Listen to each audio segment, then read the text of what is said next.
The golden age of America is upon us. মাত্র এক সপ্তাহ পরেই যুক্তরাষ্ট্রের প্রেসিডেন্ট হিসেবে ক্ষমতা গ্রহণ করবেন ডোনাল্ড ট্রাম্প। ট্রাম্প হোয়াইট হাউসে পা রাখলেই তেহরানের সাথে পশ্চিমের সম্পর্কের সমীকরণ কঠিন হয়ে যাবে বলে মনে করছেন বিশ্লেষকরা।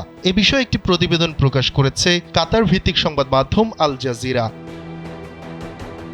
প্রতিবেদনে বলা হয়, ইসরায়েল ও মার্কিন নেতৃত্ব খোলাখুলিভাবে আলোচনা করছেন যে ইরানকে লক্ষ্য করে সামরিক হামলা করা হতে পারে। দেশটির পরমাণু স্থাপনাগুলো, বিদ্যুৎ কেন্দ্র, তেল ও পেট্রোকেমিক্যাল ফ্যাক্টরিগুলোকে হামলার লক্ষ্যবস্তু করতে চায় তারা।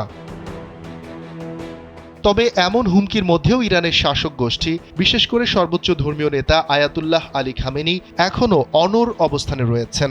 হামলা রুখতে দেশটির সেনারা বড় ধরনের বেশ কয়েকটি মহড়াও করেছে, যাতে গুরুত্বপূর্ণ স্থাপনাগুলোর সুরক্ষা নিশ্চিত করা যায়। ইরানের সাথে পশ্চিমের টানাপোড়েনের মূলে রয়েছে দেশটির পরমাণু প্রকল্প। তেহরান বারবার বলে আসছে তারা পরমাণু বোমা বানাতে চায় না। তবে বর্তমানে ইরানি শীর্ষ নেতারা নিরাপত্তা নিয়ে উদ্বিগ্ন হয়ে পরমাণু অস্ত্র তৈরির চিন্তা ভাবনা করছেন বলে দাবি বিশ্লেষকদের। তাদের মধ্যে কিছু মানুষ যুক্তরাষ্ট্রের সঙ্গে আলোচনা করতে চাইছে, আবার কিছু মানুষ মনে করছে তাদের পরমাণু অস্ত্র তৈরি করা উচিত, কারণ ইসরায়েল এবং তাদের আঞ্চলিক মিত্রদের বিরুদ্ধে প্রতিরোধ করার শক্তি কমে গেছে।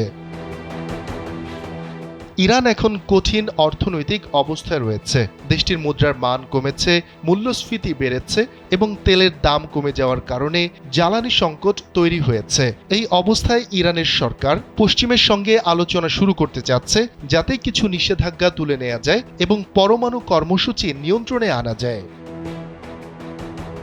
2015 সালে ইরান এবং পশ্চিমা দেশগুলো একটি পরমাণু চুক্তি করেছিল, যা JCPOA নামে পরিচিত। এই চুক্তির মাধ্যমে ইরান তার পরমাণু কর্মসূচি কিছুটা সীমিত করার বিনিময়ে কিছু অর্থনৈতিক নিষেধাজ্ঞা কমিয়ে আনতে পেরেছিল। কিন্তু ট্রাম্প 2018 সালে এই চুক্তি থেকে বের হয়ে যান এবং ইরানের উপর আবারও নিষেধাজ্ঞা আরোপ করেন। এবার ইরান এবং পশ্চিমের মধ্যে আলোচনা আবার শুরু হতে পারে, তবে চুক্তি এখনও চূড়ান্ত হয়নি। বিশেষজ্ঞরা বলছেন ইউরোপীয় দেশগুলো ট্রাম্পের সিদ্ধান্তের সাথে বেশি একমত হতে পারে এখন, কারণ তারা ইরানের সঙ্গে সম্পর্কের কারণে কিছুটা চিন্তিত।